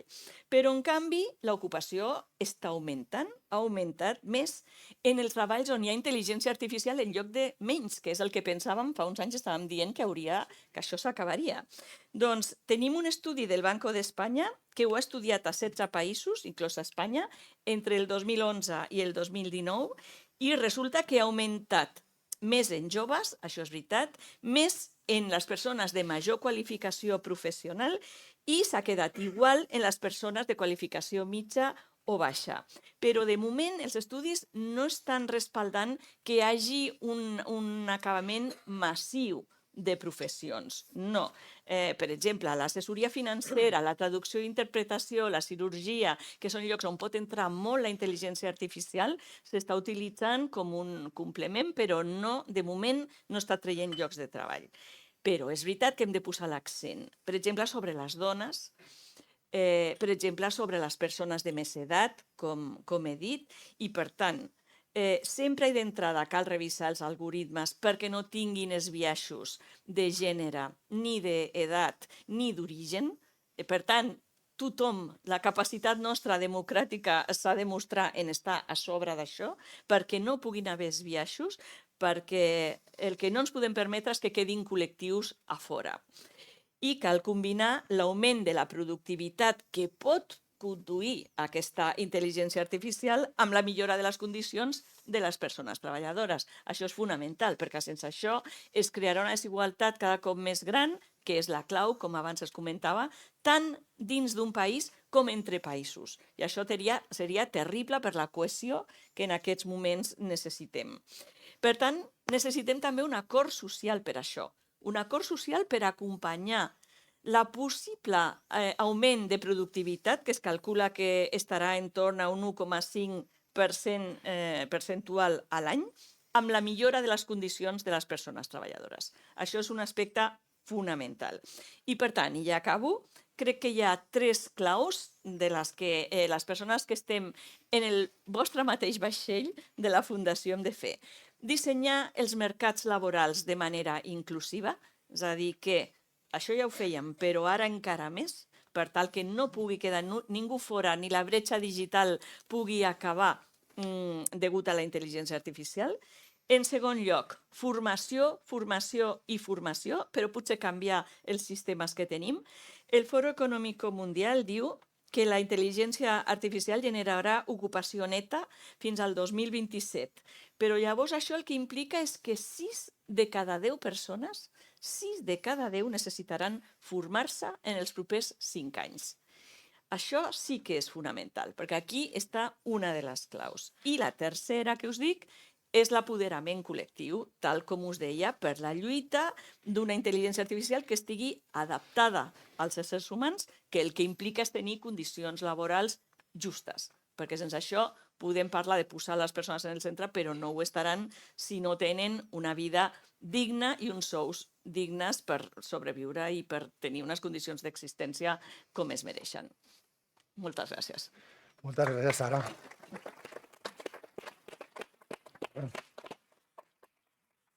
Hem tingut primer un contra l'acceleració i hem tingut una reflexió de per què no hem d'anar accelerats, no? Fer planificació estratègica. Ara tenim una reflexió fantàstica contra la por, no? I has donat un conjunt de dades, jo crec que molt contundents, d'aquesta esperança i oportunitats que s'obren. Algunes reaccions? A mi, si res, el que ha dit la Sara, que estic segur que teniu algunes reaccions. Sí, bueno, jo destacar en aquest sentit que culturalment som una població que tendim a trobar a que ens agradi més parlar de la part negativa de les coses que de la part positiva. És a dir, ens agrada dir el coco viene no es comerà. Llavors, estic molt d'acord amb que s'ha de fer la lectura al revés. És a dir, la intel·ligència artificial és una eina que ens ha de servir per viure millor. I punt, i no cal donar-li més voltes a l'assumpte. I crec que, a més, hem estat durant moltes vegades a la història davant de fenòmens com aquest, com pot ser la revolució industrial, que també tothom es pensava en aquell moment, segons diuen, naturalment jo no hi era, però segons diuen, doncs que es pensava que la introducció de la màquina de vapor i d'altres tecnologies acabaria amb el treball que hi havia en aquell moment. Això no sols no va ser així, sinó que va ser un element de progrés importantíssim. Crec que estem exactament en el mateix punt de la història. És a dir, no, de la història no cronològicament, però sí en el sentit de que no li hem de tenir por a la intel·ligència artificial, sinó que l'hem de fer servir com un instrument. Mireu, si no, el camp de la medicina, que és, per exemple, la intel·ligència artificial. És a dir, que tu puguis operar, que puguis fer tractaments i que puguis, en fi, fer infinitat de coses que fa 20 anys no es podien fer, doncs crec que és alguna cosa a aplaudir, sincerament. Per altra banda, també respecte al tema de dissenyar, que comentava la Sara, entorns laborals inclusius, crec que certament tenim un context social que ho afavoreix i hauríem de trobar la manera de que les lleis, que són del que parlaré jo després, també anessin en aquest sentit. Respecte a aquest punt volia mencionar que hi ha ara un avantprojecte que està en tractament i ara està en fase d'esmenes i d'exposició pública, en la qual el que es pretén amb aquesta llei és, a part d'alinear-se amb les polítiques europees amb la matèria, perquè tots els països de la Unió volen fomentar de forma molt potent l'economia social, però aquí el que a nosaltres ens afectarà, a la Fundació afectarà, que és la modificació de la llei de les empreses d'inserció. Aquí el que es pretén és donar-li una mica el tomb a deixar que les empreses d'inserció siguin també un estigma d'aquelles persones que han passat per una empresa, que es veuen amb la necessitat d'anar a una empresa d'inserció per accedir després a l'empresa ordinària. La llei, a l'esborrany que jo he vist, el que pretén és donar una empenta a les empreses d'inserció per tal que, eliminin l'estigma que suposa per les persones el fet de dir-los tu estàs en una situació que està definida com de vulnerabilitat, sinó parlar de persones que necessiten un trànsit a l'empresa ordinària. És el mismo, però formulat de manera diferent, que crec que certament a les persones que estan en aquests processos els pot ajudar a viure-ho millor, o encara millor del que ho viuen, perquè certament, com hem vist, l'experiència de les persones que passen per la inserció és positiva i agraeixen molt estar en aquests processos. Per tant, hem d'aplaudir aquest canvi, que encara que només sigui de determinada terminologia és important, perquè el nom a vegades sí que fa la cosa. Llavors, si nosaltres diem procés d'inserció, és una cosa, i trànsit a l'empresa ordinària, doncs no sé per què, sona infinitament millor. I crec que és d'aplaudir doncs, aquest projecte que hi ha i bueno, canviarà més coses, però nosaltres estem contents, diguem, de que hi hagi aquesta iniciativa per donar aquest canvi a la llei i que sigui molt més inclusiu de lo que ho és ara. I, Genís, en aquest sentit que parlarà a mi si d'entorns, diguem-ne, de treball inclusiu, si amb les dades que ha presentat la Sara, que estem davant d'aquesta tecnologia que hi ha una esquizofrènia moltes vegades, perquè algunes diuen això generarà encara una bretxa més gran, altres diuen no, això farà, diguem-ne, afavorirà un procés de més igualitari i aportarà noves oportunitats d'inclusió. Quina seria la teva visió després de tot el que hem sentit? Jo sempre agraeixo quan me conviden a formats aquests perquè em permet el luxe de participar, seure, escoltar, i sempre m'emporto alguna cosa. Avui, Sara, ha dit un parell de coses que m'anava apuntant. Això de la pobresa del temps m'ha estat molt útil. I ara la Missy parlava de la importància del llenguatge. A veure, hi ha una idea que crec que estic agafant el fil d'una cosa que ha dit la Sara abans. Hi ha una idea que m'interessa molt, que és... ens hem fixat en quan fem servir la paraula tecnologia? La paraula tecnologia és una paraula que té trampa. Per exemple, jo sóc una persona que té els seus problemes, com tothom. Per exemple, tinc mala vista. Llavors jo cada matí em poso una tecnologia a la cara que augmenta les meves capacitats, gràcies a la qual puc llegir, puc conduir, puc escriure i puc treballar, però sense el suport d'aquesta tecnologia jo estaria una miqueta handicapat. Però, afortunadament, tinc una tecnologia i me la poso a la cara. Però per alguna raó estranya, jo els matins quan me desperto, a la meva dona no li dic on t'he deixat la tecnologia que et dona suport visual? En lloc d'això li dic on t'he deixat les ulleres. No? En quin moment això deixa de ser tecnologia per passar a ser unes ulleres? I aquí la gràcia està en la paraula tecnologia. Llavors, la paraula tecnologia té trampa. Recomano que no la feu servir mai. La paraula tecnologia es fa servir per coses posteriors al teu naixement. Llavors, l'altre dia és... Van venir molts pagesos amb la seva tecnologia a bloquejar la diagonal. Van venir tractors. Per què? Perquè sempre n'he vist. Llavors, per mi això no és tecnologia. Llavors, quan tu dius tecnologia, el que estàs dient és això que m'ha pillat gran. I quan dius noves tecnologies... és molt greu. Per tant, la paraula tecnologia, quan dius tecnologia, vols dir això que estem mirant com ho incorporem. Això que estem mirant com ho ordenem. Això que estem mirant com ho hem de fer servir. La paraula tecnologia té aquesta connotació. Cada vegada que nombrem tecnologia estem parlant d'una dificultat en normalitzar-ho que encara està pendent. Llavors, clar, estem parlant de tecnologia tot el rato perquè tenim una tasca pendent que és normalitzar-ho, integrar-ho, regular-ho, fer-ho servir, etc. Per tant, la paraula tecnologia ja és una pista. Llavors, jo intento no fer-la servir mai. Dic, haurem de fer servir alguna solució, podríem aplicar informàtica o farem servir un programa, però si dic tecnologia ja anem malament. I per la mateixa regla de 3, jo evito parlar d'intel·ligència artificial. I crec que deixem de parlar d'intel·ligència artificial molt aviat. La Sara ha dit 6 de cada 10 persones hauran de fer formació en els propers 5 anys, ho has dit? Sí, és el que deia l'estudi. 6 de cada 10, absolutament d'acord. Posaré un exemple terrenal. Coneixeu alguna persona, si la majoria de la... Considerem normal saber fer servir Word, val? Considerem normal saber fer servir Word. Val? Word, Office, Microsoft, han tret una versió nova que li diuen Copilot, que incorpora intel·ligència artificial. És a dir, Word amb intel·ligència artificial. És a dir, un Word que li pots dir acaba'm la carta, i te l'acaba. Home, dius, no, a mi m'agrada acabar-les jo. Bueno, mentre tu acabes cartes, jo faré altres coses, perquè hi ha cartes que no cal que les acabi jo. N'hi ha que les faig a mà.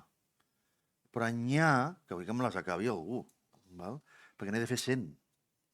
Llavors, haurem d'aprendre a fer servir Word amb intel·ligència artificial, però molt aviat deixarem de dir intel·ligència artificial i el que farem serà dir saps fer servir l'última versió de Word? Clar. És tan fàcil com això. Llavors, per fer servir l'última versió de Word o per fer servir l'última versió d'Excel, probablement necessitarem formació.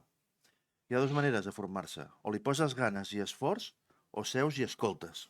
Val? Però, al final, necessitarem formació segur, tothom, i si la xifra de 6 a 10 us ha sorprès, tots els que estem aquí haurem d'aprendre a fer servir Word, que acaba les cartes sol, i us animo a fer-ho aquest any, el 24.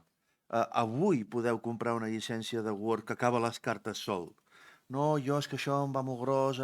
Bueno, tu mateix. Si et pots permetre el luxe de tardar 4 anyets a saber fer això, tens molta sort. Enhorabona.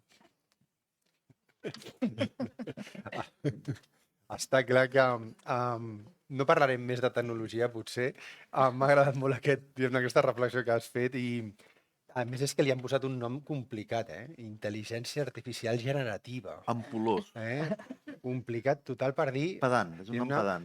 Genera continguts de dades, no? O sigui, al final... Bueno, hi ha dos tipus d'intel·ligència artificial, Una de la que en parlem molt, que és la generativa, que fa una foto, un text i tal. Està bé, però a mi m'interessa més l'altra. Que és, a mi, com que no m'agrada dir la intel·ligència artificial, li dic software espavilat. Llavors, hi ha dos tipus de software. Abans ho parlàvem amb Josep Maria. Hi ha dos tipus de software. Hi ha el software que fa el que tu li has dit. Si l'acció baixa per sota de 10, compra.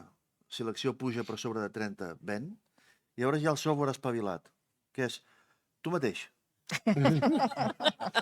Ja m'ho dius. T'espaviles i mires quan has de comprar i quan has de vendre. I, clar, és molt diferent. Llavors, aquest software espavilat, que va a eficiència de processos, aquest és el que més farem servir. Clar. Perquè no tots nosaltres depenem de la capacitat de generar un text o de generar una imatge. Molt bé, doncs anem una mica entrellat en el tercer bloc del debat, una mica en aquest paper també dels humans, no? I abans deies tu, Sara, qui regula, no? Qui dirigeix tot aquest procés. Missi, una mica parlarem de política, regulació, legislació. La idea, sobretot, és que ho fiquem o ho enfoquem dins de l'àmbit de la regulació laboral, de les empreses d'inserció. És veritat que tot just ahir es va aprovar una llei europea sobre la regulació de la intel·ligència artificial, que és la primera llei que existeix sobre aquest àmbit al món i que regularà la seva aplicació, desenvolupament, el tipus de divulgació que s'ha de fer del seu ús. No crec que sigui potser tan interessant entrar aquí, però si vols fer alguna anotació sobre aquest punt, doncs evidentment ho podràs fer, però voldríem que, entenent l'entorn en el que estem, sobretot parlem d'aquesta legislació vinculada al món del treball i més específicament a l'àmbit de les empreses d'inserció. Molt bé. Bueno, com podeu imaginar, participar en una taula amb el Genís Roca té el seu repte, perquè ell fa, diguem, molt divertit, i jo el que us he d'explicar Tu has de parlar de lleis. De lleis que, sincerament, tenen l'atractiu que tenen. Aleshores, més enllà de poder portar la primícia aquesta que ahir es va aprovar a Europa el Reglament Europeu sobre intel·ligència artificial, que vaig pensar, mira, quina casualitat que passa avui. Ahir es va aprovar per part del Parlament, de fet això ja venia d'un acord al que van arribar tots els països membres al desembre del 23, en el sentit de posar-se d'acord sobre la necessitat de fer una regulació específica sobre aquesta matèria. Amb quin objectiu? En primer lloc, de garantir que els sistemes d'intel·ligència artificial utilitzats i creats a la Unió Europea o creats fora per que s'utilitzin aquí a la Unió Europea siguin segurs i respectin alguna tan senzill com els drets humans. Així sona alguna bastant ambiciós. I per altra banda, és objectiu també d'aquesta norma estimular la inversió i la innovació en l'àmbit de la intel·ligència artificial a Europa. Es preveu una entrada en vigor dintre de 24 mesos, tret d'alguns capítols especials que entraran en vigor una mica abans. Com s'ha regulat a Europa aquesta matèria? S'ha volgut, primer, destacar el que comentava el Genís, que són pioners amb aquesta regulació. És a dir, Estats Units no té regulació i Xina no té regulació. Per tant, s'ha fet també amb la voluntat de que nosaltres siguem un referent, em refereixo a Europa, per la regulació de la intel·ligència artificial d'aquestes altres dues potències que són també pioneres amb, diguem, la seva utilització. Llavors, el que fa aquesta normativa és definir els sistemes d'intel·ligència artificial segons el risc que poden arribar a generar i tanca aquesta classificació dictant una sèrie d'activitats que són prohibides. És a dir, que no es poden fer, no és que siguin arriscades, sinó que la norma no té, diguem, miraments en dir aquesta activitat la considerem d'alt risc i, per tant, o d'un risc que és inacceptable. De fet, ho diuen així, hi ha activitats que són alt risc i són acceptables, amb unes determinades conseqüències, però n'hi ha d'altres que són totalment inacceptables i, per tant, queden totalment prohibides. Aquests riscos inacceptables, la llei en menciona uns quants, però estic segura que en el decurs dels propers anys probablement ne sortiran algunes que avui no coneixem, però són la manipulació cognitiva conductual o el rastreig indiscriminat d'imatges facials tretes d'internet o de fotografies o d'altres mitjans. Això directament està prohibit. Per altra banda, insisteixo en que es fa referència constantment a la protecció dels drets humans i per això, per aconseguir aquesta protecció, introdueix el concepte de la necessitat d'avaluar l'impacte que aquestes mesures d'intel·ligència artificial poden tenir sobre els drets de les persones. I, per tant, s'imposa com una espècie d'auditoria de l'instrument introduït per tal de veure si té impacte sobre aquests drets de les persones. Per altra banda, incorpora també la necessitat d'informar a les persones quan s'introdueixen aquest tipus de sistemes de reconeixement facial, de qualsevol, diguem, introducció de mecanismes que puguin entrar amb el dret de la intimitat, amb el dret drets a protegir de la persona. Es crea, com sempre, un organisme, l'Oficina d'Intel·ligència Artificial dins de la Comissió Europea, per tal de vigilar, estar amatents a que els països membres puguin els països membres estiguin, amb les seves legislacions internes, estiguin complint aquesta normativa. Això és primícia del que va sortir aprovat ahir. En l'àmbit espanyol, aquí jo diria que també som pioners, a vegades som pioners amb coses que no són de gran admiració, però aquí som pioners amb una regulació específica de drets d'informació als representants dels treballadors sobre determinades matèries relacionades amb l'ús d'algoritmes i intel·ligència artificial dintre de les empreses, i la primera regulació que hi va haver en aquest sentit, tenia com un precedent, ja es van introduir determinades mesures quan el 2018 es va aprovar la normativa que adaptava la llei que adaptava la normativa europea sobre protecció de dades, en el sentit es va regular per primer cop què significava que un treballador dongui les dades al seu empresari i aquest les custodi, les vengui o no, que en teoria no pot, però ja sabem com funciona això, i aquesta va ser, la primera aproximació. Però no va ser fins a l'any 21 que amb l'aprovació del que es coneix com la llei Rider, la llei que reconeix per primera vegada l'ús dintre de l'empresa de la intel·ligència artificial, que, com us deia, va ser pionera dins de la regulació europea, i també, com a primícia, us dic que aquest dilluns passat es va aprovar a nivell europeu una directiva en aquesta matèria que bàsicament recolleix aspectes molt importants de la llei Rider espanyola. La llei aquesta, que ja dic, es coneix per la llei Rider, bàsicament perquè aplica a aquestes persones que fan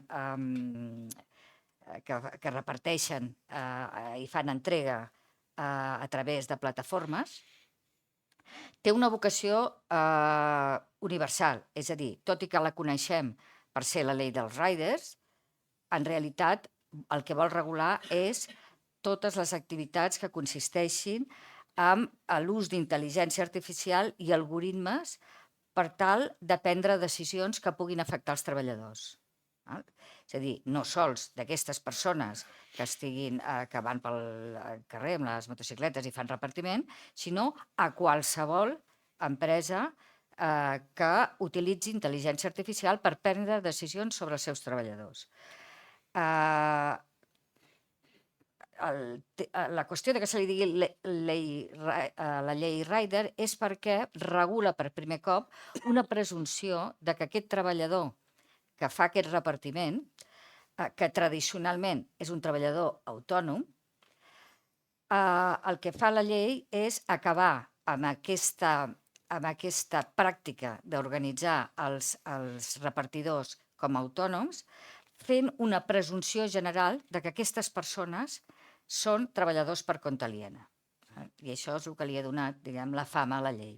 Però aquesta llei fa més coses i introdueix a les empreses l'obligació d'informar els representants dels treballadors els paràmetres, les regles i les instruccions que fan servir els seus algoritmes per controlar i per donar informació a l'empresa que alhora els permetrà prendre mesures sobre els treballadors. És a dir, pot ser que l'algoritme em digui que aquesta persona ha rebutjat determinades comandes que se li han fet i, com a conseqüència de rebutjar-ne un número determinat, l'aplicació decideix que mereix ser sancionat. Pot ser sancionat o pot ser directament acomiadat. Doncs bé, sobre aquests algoritmes i sobre aquestes regles, el que imposa la llei és la necessitat de que l'empresari doni informació als representants dels treballadors i aquests representants dels treballadors puguin conèixer quines són les dades amb les quals s'han nodrit aquests algoritmes per prendre aquestes decisions. Jo crec que això és encomiable des del punt de vista legal, però també us he de dir que no crec tampoc que per part de la representació dels treballadors hi hagi un nivell tècnic suficient com per arribar a analitzar si l'algoritme està ben formulat o no i l'impacte que això té sobre determinades decisions.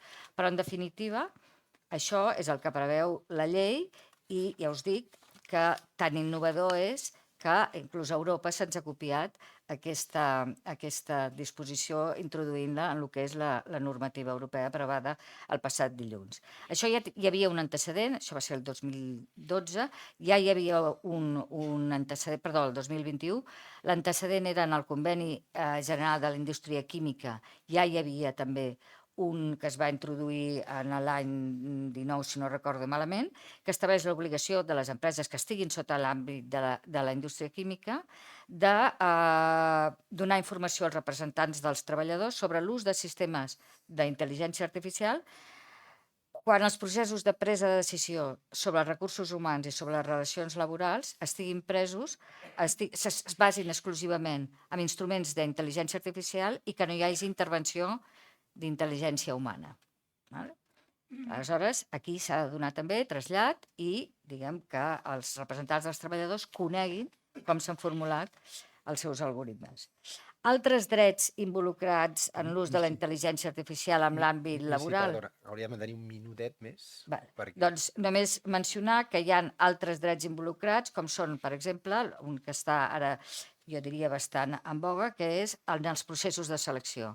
En els processos de selecció de personal hi ha unes determinades plataformes que fan una criba de tots els currículums, els posen en contacte amb el que són les ofertes de feina i hi ha tota una feina que abans es feia manualment diguem, per seleccionar a persones per acudir a un lloc de feina, que avui es pot fer amb aquests instruments, i això jo diria que és algo doncs, a aplaudir també.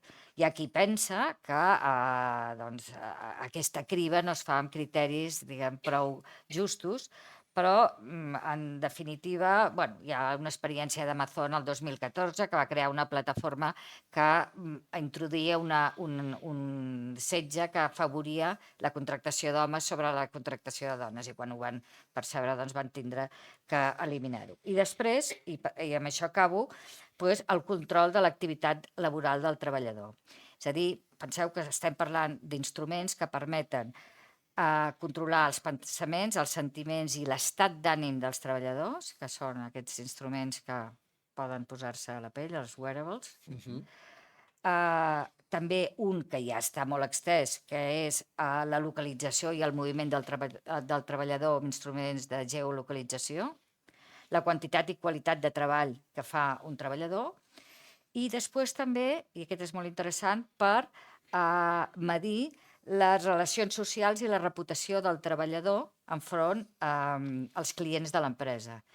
Teniu que ara ens truquen dient si estem contents o descontents sobre el servei que hem rebut. Tot això ara ja s'està introduint intel·ligència artificial perquè això ho faci directament i llavors això doni l'avaluació del treballador respecte a la satisfacció del client a l'empresa o a nosaltres mateixos, o també investigar l'activitat social dels treballadors a les xarxes per saber de quina reputació té el treballador en el seu món social. I ho deixo aquí. Moltes gràcies, Missy. La veritat és que deies al principi que el tema de les lleis sempre és un tema que té més complexitat, però pensem en el poder transformador de les lleis. Exacte. És a dir, que moltes vegades és inclús superior al que abans li dèiem tecnologia. A partir d'ara ja no li diré tecnologia. M'estan dient-ne des d'aquí, dient que estem ja acabant, però potser hi ha alguna persona que voldria fer alguna pregunta, hi ha alguna pregunta que ha quedat a la sala, per tant tindríem espai per una, màxim, imagino, 2 preguntes, i abans de tancar volem oferir aquesta oportunitat. Segur que Missy i Genís voldríeu reaccionar, Sara i Genís voldríeu reaccionar, però preferim una mica oferir aquesta oportunitat per també que si hi ha alguna pregunta a la sala. Alguna pregunta que hagi, diguem-ne, generat aquest debat i aquesta reflexió que han fet des de la taula? No teniu cap? Aquí, Àngel. Ara et donen un micròfon. Hola, bon dia. Moltes gràcies a tots. Bàsicament, és molt bàsica la pregunta. És si creieu que l'avenç de la intel·ligència artificial pot repercutir en un retrocés a la intel·ligència natural. Gràcies. Vosaltres mateixos. Tot el contrari. Tot el contrari. Aprofito per fer un apunt molt ràpid.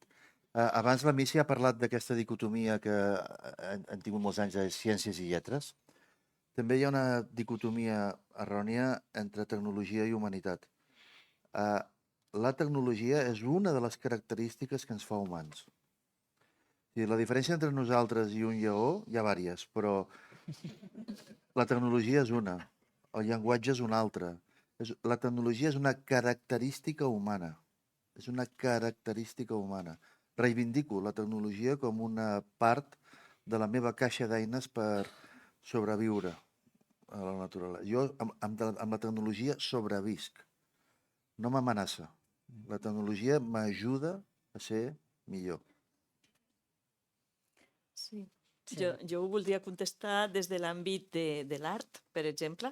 Sabeu que hi ha hagut una vaga de guionistes als Estats Units que ha durat com 4 mesos i un dels punts fonamentals era la por contra la intel·ligència artificial que podia treure els llocs de treball i finalment el que ells es van adonar i de fet el que van fer va ser demanar millors condicions socioeconòmiques i laborals. Per què? Perquè deien, nosaltres no tenim falta de creativitat, tenim tota la creativitat que faci falta. El que necessitem són condicions sociolaborals i temps per desenvolupar aquesta creativitat. Que de fet això ja ho deia Virginia Woolf en aquell llibre d'Una habitació pròpia. Deia, mai es podrà crear si no es té un sou propi i una habitació. Doncs aquí és igual, sabeu el nivell de precarietat que tenen en aquests moments totes les arts, siguin guionistes, escriptors, és a dir, és gent que cobra molt poc i de manera molt precària, doncs deien, doneu-nos temps i doneu-nos condicions sociolaborals i llavors és quan la intel·ligència artificial serà un component nostre que ens ajudarà a fer la feina, exactament el que diu el Genís. Per tant, aquí és on hem d'anar a reivindicar clarament, en no tenir col·lectius tan precaris, perquè si no, això és el que provoca la desigualtat i no en si mateixa la intel·ligència artificial. Alguna pregunta més, Missy, tu? No, jo també hi estic d'acord amb que la intel·ligència artificial és aquesta, o la tecnologia, aquesta caixa d'eines de la que parla el Genís, i certament, vull dir, no li hem de tenir por, com ja hem dit moltíssimes vegades, jo crec que pesen més els elements positius que els negatius, però torno al que us deia abans, la nostra cultura no ens permet gaudir dels aspectes positius, sinó que hem de sempre remarcar la por que tenim de que això ens canvia la vida de forma radical i a pitjor. Ens la canviarà, però jo no crec que a pitjor. Molt bé, doncs no sé si amb això ja estaríem en temps, si hi ha algun espai, com ho fem, Àlex? Ja? No. Doncs simplement ha estat un enorme plaer, Sara, Genís, Missy, tenir aquesta taula amb vosaltres, unes reflexions que crec que tots ens emportem. Ara tindrem espai segurament en un format més pròxim de continuar aquesta reflexió i què més podem fer, que era la pregunta. Jo crec que el que podem fer és seguir donant suport a entitats com Formació i Treball, que amb aquesta vocació, amb aquesta, diguem-ne, humanisme, estan generant oportunitats per persones en situació de risc i, per tant, doncs, gràcies a tots i totes per aquesta contribució. Gràcies.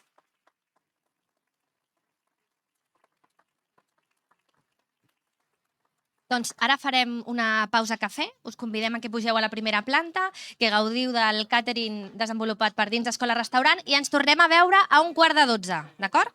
Gràcies.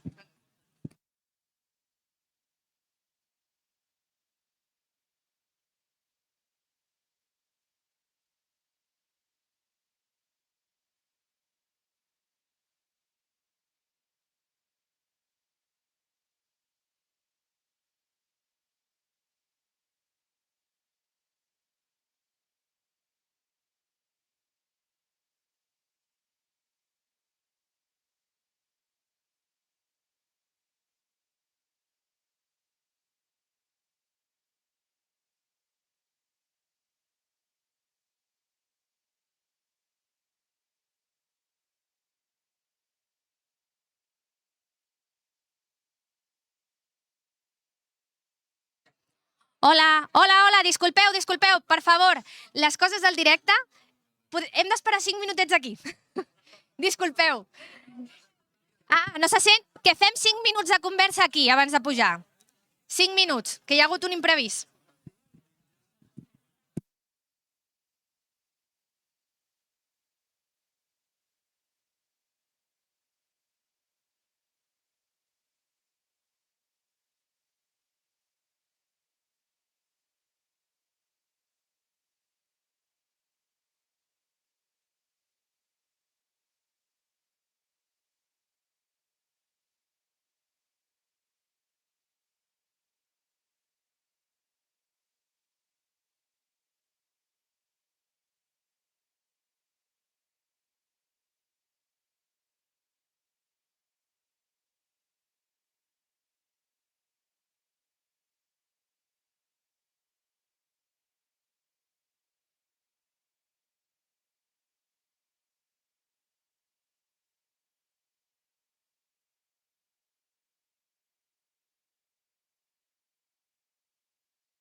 Sí.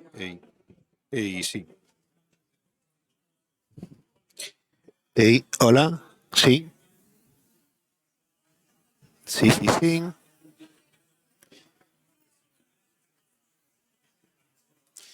Ey, hola. ¿Qué tal?